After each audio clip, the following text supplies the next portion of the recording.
Join Director Doug as he spans the globe by sea, by land, and air to bring you the best of Figures in Action!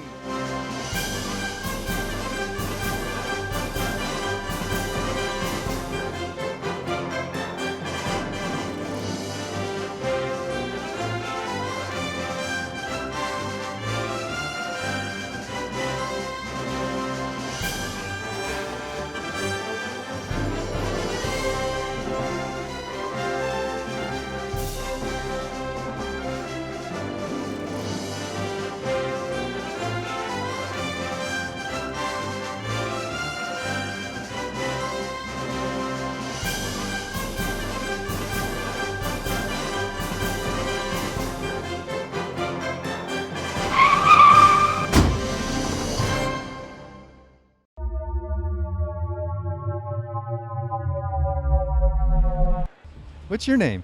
I'm Carl Gottlieb. I'm the screenwriter of Jaws, and I played the part of Meadows, the publisher of the newspaper, in that movie.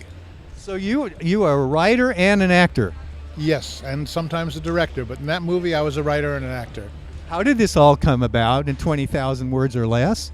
Well, Stephen was making a movie, and he showed me the script and asked me what I thought, and I told him, which was that it needed improvement. And Dick Zanuck and David Brown, who were the producers, agreed with him, and they hired me to do a rewrite. And when the smoke and dust had cleared, I got shared screenplay credit with Peter Benchley, who wrote the novel and the first draft. It's incredible. How long have you been doing this? Not like I haven't been asked these questions before.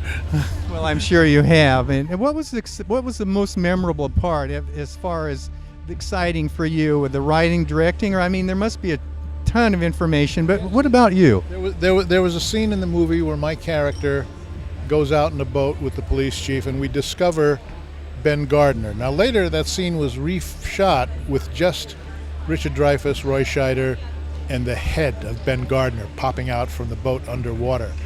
But the first time that scene was written, it was on the surface of the water, and the newspaper guy was there, and I was supposed to reach out and grab the boat, and I fell tail over tea kettle into the ocean where I knew there were real sharks, and I'm bobbing around in the water, and they go, "Cut camera, stop, get him out of the water."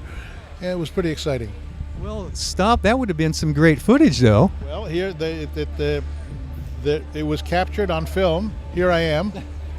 This is the book, The Jaws Log. Here I am. We're discovering Ben Gardner's boat. Here I am going over the side. Here's them pulling me out. This is Freddie Zendar, the advisor. And this is the Dreyfuss boat, Fascinating Rhythm. Oh, that's absolutely incredible. So you're offering this book for sale? Absolutely. It's been for sale ever since the summer of '75. It's the best-selling book about the making of a motion picture ever. Well, congratulations. So you'll actually sign it for the fans that come here today? Absolutely. They buy the book, they get the personalized inscription for free. That's excellent. Well, it's such an honor to meet you. I'm just going to turn over to the other side of the ship here, and sir, what's your name? Joe Alves. Yes, Joe Alves. And what did you do regarding to Jaws, or what didn't you do? Well, I did, first of all, I was on it before Stephen. I did the concept sketches, those black and white. What happened is Zanuck and Brown, I worked with Stephen on Sugar Land Express, and the producers bought the rights to Jaws, and they asked me if I could do some concept sketches based on the galley sheets of the book to sell the studio on the idea of the movie.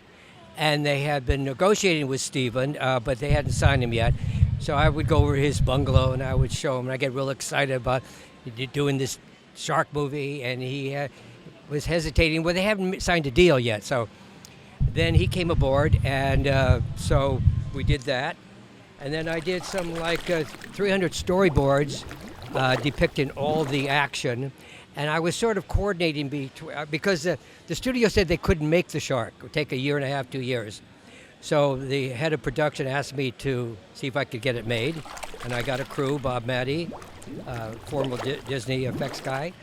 And we put a crew together. We started making the shark. And I did the designing of it. And worked with ichthyologists to get it right on. And then I did the storyboards to coordinate with Steven what shark we could use. We had 3 sharks. And there's me with one of the sharks. We had a little problem with the jaw falling down, so I told Steven, we don't need an effects guy, I'll go there and I'll fix the jaws, so I did that. And that's basically it. These are the storyboards I did almost 40 years ago. So Carl and I come to these shows together, and after 40 years, we're sort of amazed people are still interested in the movie. Oh, absolutely. It's just an icon of man versus nature, and a little nature, a little overboard, a huge project. Interesting. And then, of course, on Jaws 2, I designed it. I was a associate producer, and I directed a lot of second unit. Carl came on to write it. And the third one, 3D, I directed that one. Well, so it's a lot of shark. Well, a lot of shark, and actually, you're talking about making the shark. That was before computer animation could have made the whole thing. So you needed a physical model. I tell you, CGI would have saved us on a lot of things, especially sailboats out in the distance. And Stephen was really firm; didn't want to see anything out there. They wanted to be isolated.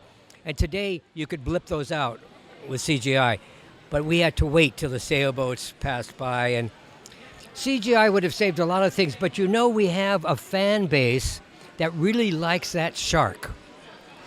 Not a computer-generated shark, but that particular shark. There is a difference, isn't there? Yeah, there is. It has a character to it, And so we never thought this would happen all these years later, because all we did was struggle to get it made. But anyway, so here we are. We do these shows, and it's fun. Keep it alive. Talking about getting it made, rolling back the tide a little bit, from what I'm hearing, without your storyboard and your ability to actually bring it to Steven's eye as a photographic experience, or at least their drawings brought it to life so he could see something, being probably obviously a visual person. Are you saying that it might have not have ever been created without your talent of making these? I can't say that.